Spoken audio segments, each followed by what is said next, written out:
Bien, jóvenes, vamos entonces a continuar. Lo último que nosotros revisamos fue el organizador sobre la función judicial del Estado. El día de hoy vamos a complementar esa función judicial en base al sistema de justicia indígena, que es importante también a tomar en consideración para esta temática, ¿sí? Vamos entonces a ir complementando esta perspectiva. Propiamente, ¿qué es el sistema de justicia indígena? Recordemos un poco nuestro organizador. Decíamos que existen otros sistemas adicionales al sistema común y corriente, por manifestarlo de esta manera. Que existen sistemas alternativos en los cuales está el sistema de justicia indígena. Otro es el mediación de conflictos y otro los jueces de paz.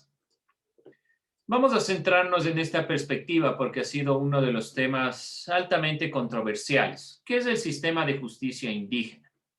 Es un sistema de administración de justicia de un conjunto de prácticas y métodos contra las personas que perjudicaron o causaron daño a algún miembro de la comunidad. Eso es propiamente la justicia indígena. La justicia indígena en este sistema de administración de justicia se basa en la aplicación de una serie de prácticas y métodos que ustedes comúnmente deben haber visto.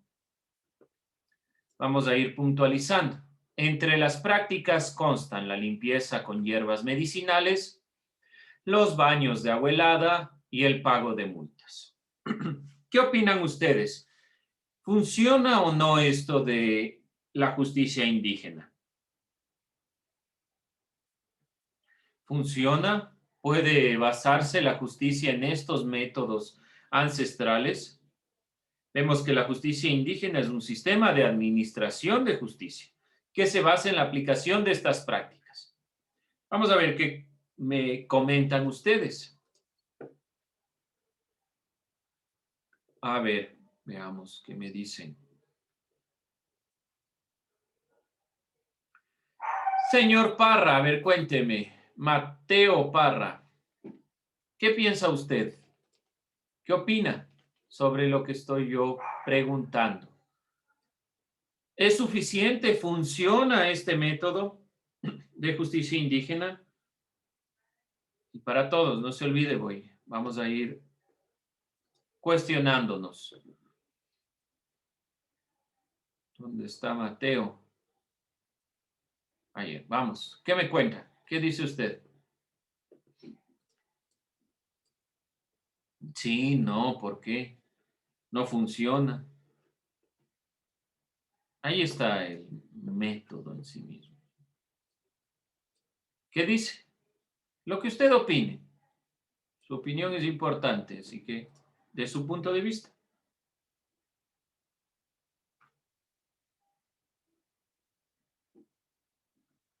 Vamos, señor Parra, si está ahí, salude, diga sí.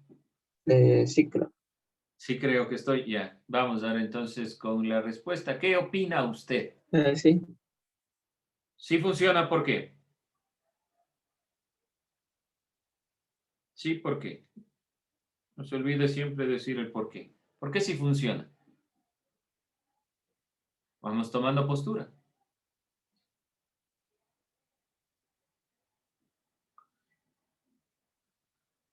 Vamos a ver, ¿por qué? ¿Por qué razón? Vamos complementando la idea. Sí, ¿por qué? Olvide poner el por qué. ¿Qué me dice Mateo? Sí, ¿por qué?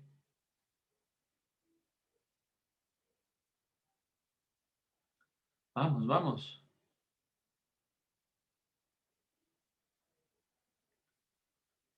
Vamos, vamos, opine, opine. Vamos a ver, Sofía, ayúdeme.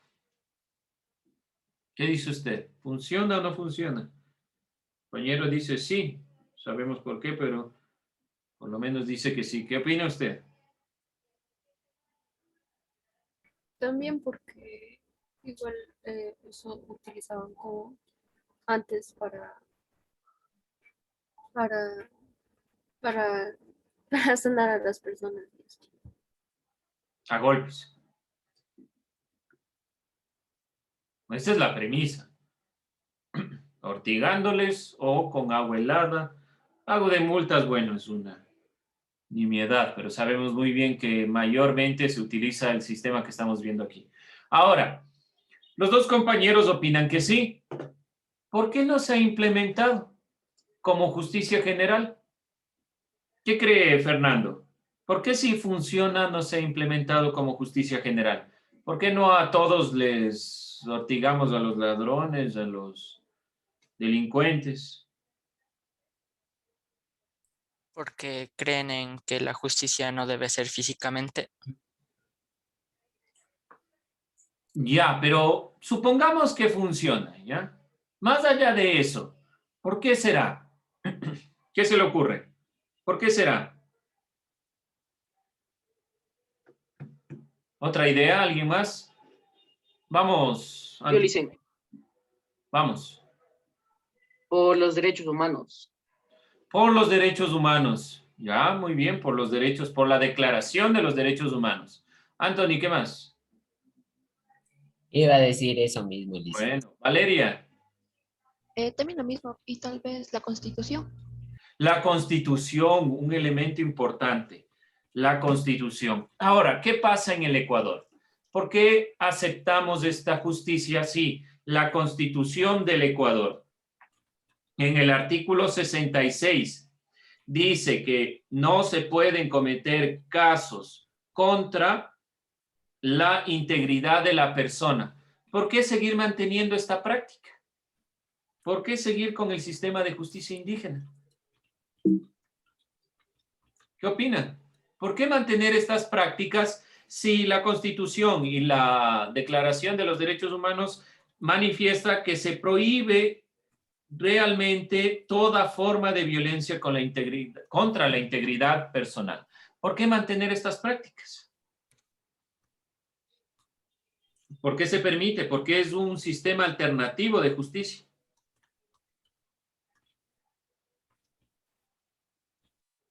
¿Qué dicen? ¿Qué opinan? ¿Por qué será que se mantiene esto? Porque los pueblos y nacionalidades indígenas tienen su manera de pensar. Por ahí va un poco la idea, por ahí va un poco. Recuerden, ¿qué más dice la Constitución del Ecuador? A ver, vamos, ¿quién más? Opinen, opinen. Les escucho. ¿Qué dice? Además de no se puede violentar los derechos, ¿qué más? ¿Qué decía la Constitución del Ecuador? Vamos planteándolo así. El Ecuador es un país multiétnico y pluricultural. ¿Qué significa esto? Y estuvimos revisando en una parte sobre la evolución histórica de las demandas de los pueblos y nacionalidades hasta que llega la Constitución de 2008. ¿Qué quiere decir realmente de fondo esto?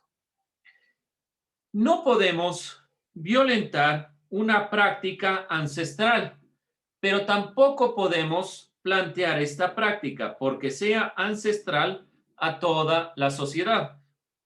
Y tampoco podemos permitir que se exagere, es decir, que la consideración de la justicia indígena solo funciona en las comunidades indígenas y para esa comunidad. Si esa persona transgrede una norma fuera de la comunidad, debe ser juzgado por el organismo regular de justicia. Eso no se olvide puntualizar. No es que una persona, porque es indígena, entonces va a pasar por la justicia indígena si es que ha robado, si es que se ha ido en contra de alguna normativa del Estado. No, solo funciona la justicia indígena dentro de la comunidad y porque se está respetando la cosmovisión de comunidad de estos pueblos. Eso es fundamental a entender. La Constitución dice que somos multiétnicos y pluriculturales. Cada cultura tiene una forma de entender el mundo, cada cultura tiene una forma de mirar la realidad, pero no por eso vamos a ser relativistas. Entonces tenemos un organismo regular de justicia y dentro de su comunidad pueden utilizar el sistema de justicia indígena sin que se vaya de las manos. Sabemos muy bien que en muchas tomas de decisiones de la justicia indígena se han violentado derechos, se ha ido en contra realmente de la integridad de las personas, han sido afectadas directamente.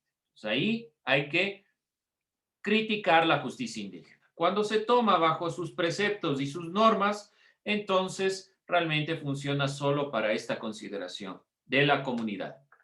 El concepto de comunidad en los pueblos y nacionalidades indígenas es la base de la organización social y política de estos pueblos.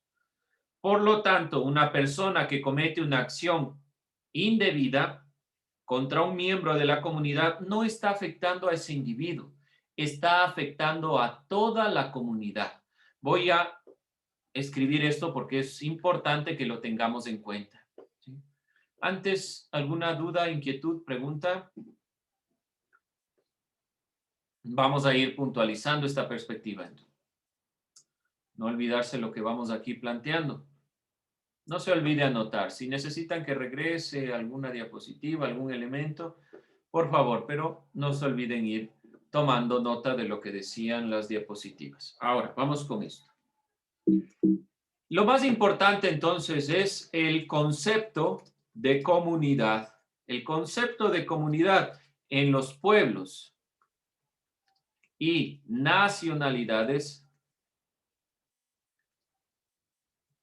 indígenas realmente es la base de su forma de organización.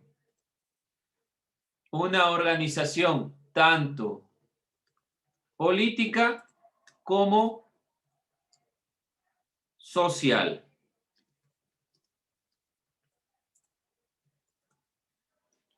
Un elemento importante a tomar en cuenta entonces.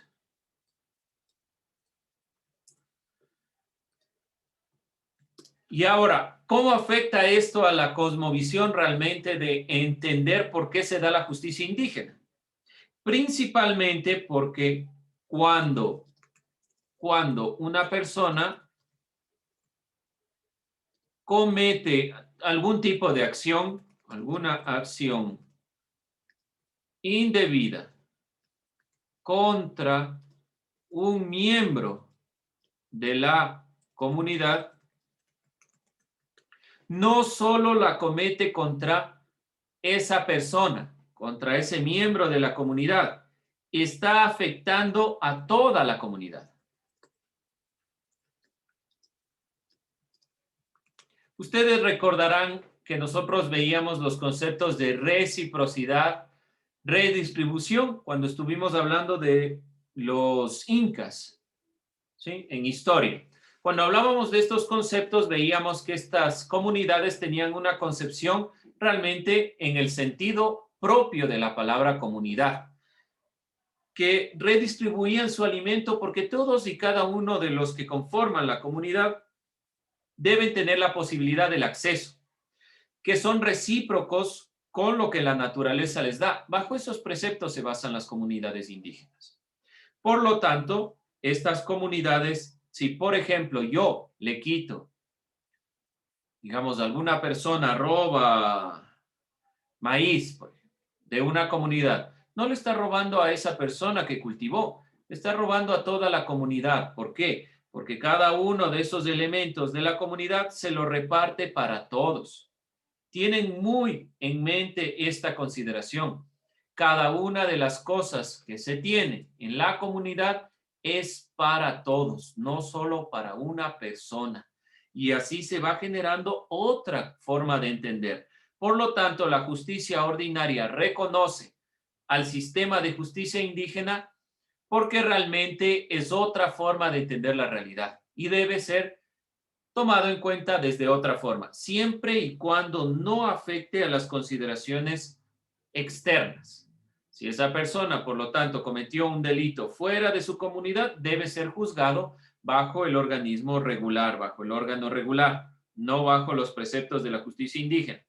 Cuando se dieron los levantamientos indígenas en este último paro, las personas que estuvieron a la cabeza desde los movimientos indígenas fueron juzgados por la justicia ordinaria, porque cometieron una falta en cuanto a la realidad social, política de nuestro país.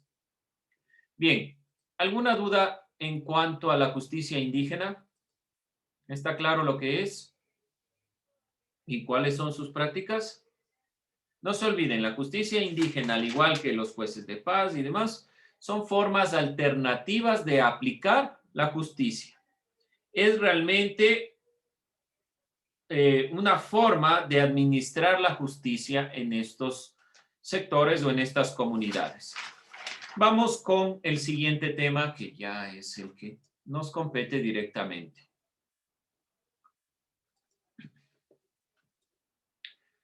¿Cuál es el siguiente tema? Ayúdeme, Luis. ¿Cuál es el título del siguiente tema después de Sistema de Justicia Indígena? Profe, no le tengo en todos los temas. ¿Cómo no tiene anotado los temas? Por Dios, anoten. Tienen tiempo, les van a revisar sus cuadernos. Ya aquí no es el profe, no nos ha dado. A todos les manifiesto, ¿sí? Por favor, todos. Tenga en su cuaderno los temas antes de que inicie la materia. Después del organizador, o mejor dicho, después de la carátula, viene el organizador gráfico, que son los temas. Por favor, ténganlos. Les van a revisar estas consideraciones. Vamos, ayúdeme.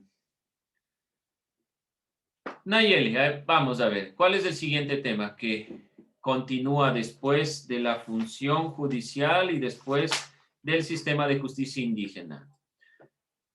Ayúdeme. La función electoral. Vamos, la función electoral. Muchas gracias. No se olvide, ¿cuál es el objetivo de este tema, de esta clase? Explicar los roles, quiénes están dentro de la función electoral, como lo hicimos en las anteriores funciones. Pero, ¿por qué recalco esta función?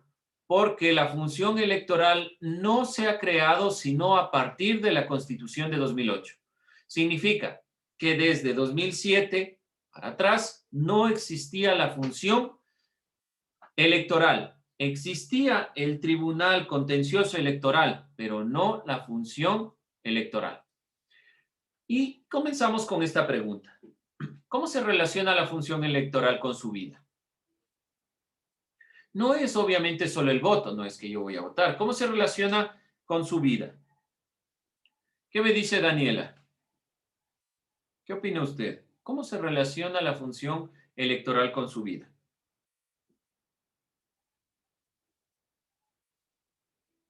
¿Qué será? No cuando vaya a votar, no cuando le obliguen a ir a votar, sino en general en su vida diaria. Mira ahí la imagen, es tomar decisiones, es elegir entre una u otra cosa. ¿Con qué se relacionará con su propia vida? ¿Alguna idea? ¿Opinión? Vamos pensándoles. Doy un momento para que piensen. Si alguien tiene alguna idea, puede ir comentando hasta que la compañera... Porque es una forma de expresar nuestra opinión. Ya, bueno, a través de la función electoral nosotros damos nuestro punto de vista. ¿Ya? ¿Qué más? ¿Qué más podemos decir? No se olviden que tiene que ver con la elección, sobre todo. Una de las formas de la expresión más importante de la democracia son los votos, pero no solo votamos cuando vamos a las urnas, cuando vamos a elegir presidente o cuando vamos a elegir el representante del consejo estudiantil, sino con la vida en sí mismo. Por eso es importante tomar en cuenta esto. ¿Alguien más? La pregunta que ahí se enuncia.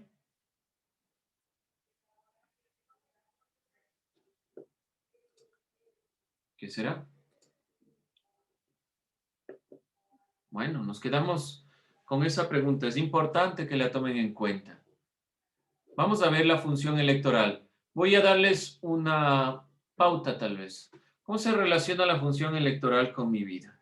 Si yo directamente en mi hogar, o mejor dicho, todo el tiempo, estoy tomando decisiones, voy a hacer esto, voy a hacer lo otro. Cada una de las decisiones debe ser no solo coherente, sino que razonada.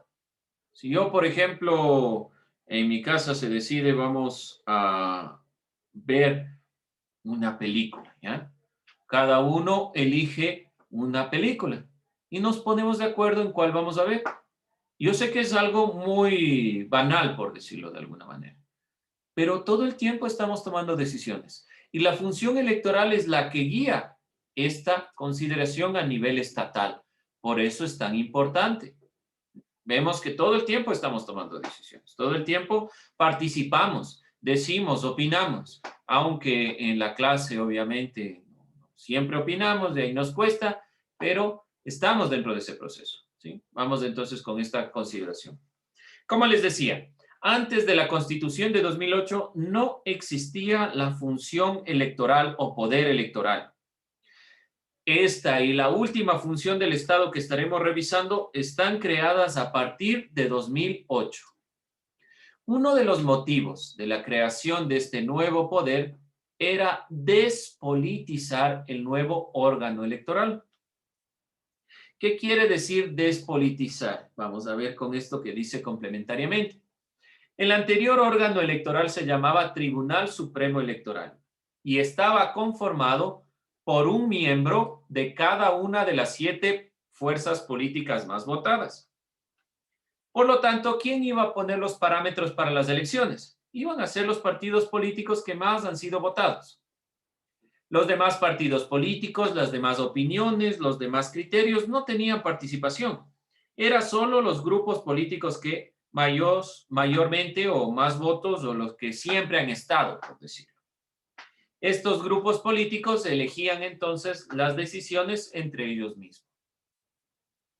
En la actualidad ya no tenemos esta perspectiva, o por lo menos eso se pretendía. Sabemos muy bien que un partido político ha dominado 14 años las elecciones, lo que no ha salido de la consideración del Tribunal Supremo Electoral. Pero por lo menos la Constitución quería eso, que se desligue las elecciones a los partidos políticos. Y se crearon 2 organismos, el Consejo Nacional Electoral y el Tribunal Contencioso Electoral, ¿sí? No se olvide tener en cuenta el CNE y el TCE. La función electoral propiamente dicha va generándose o va planteándose en la posibilidad del voto. Uno de los motivos que vimos por la creación es la despolitización. La experiencia anterior no fue satisfactoria bajo los conflictos generados por el control del financiamiento a los partidos políticos. Al crearse la función electoral, se buscó garantizar el ejercicio de los derechos de participación y democracia directa, ¿sí? Vemos aquí en las imágenes. Entonces, se permitió garantizar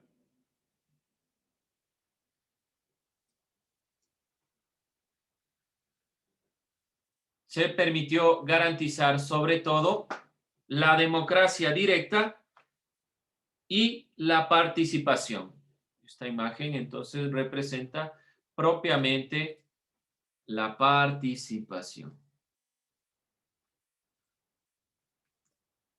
La función electoral, por lo tanto, buscó garantizar el ejercicio de los derechos políticos en cuanto a la participación y a la democracia directa, a través del voto, obviamente, garantizado a través del sufragio, expresado a través del sufragio. No obviamente como era en Grecia la democracia directa, que uno podía de forma amplia hablar con los representantes, sino que a través del voto. Estos elementos son sumamente importantes para entender por qué razón se generó la función electoral como una función en el sentido propio de ser parte de los 5 poderes del Estado actuales. Bien. Este poder está conformado por el Consejo Nacional Electoral y el Tribunal Contencioso Electoral. ¿Recuerdan ustedes que decíamos en el caso de la función judicial que había varios organismos donde el Consejo de la Judicatura, la Corte Nacional las cortes superiores son las más importantes. Y el Consejo de la Judicatura estaba encargado de administrar la política pública de la justicia y la Corte Nacional encargado de administrar la justicia.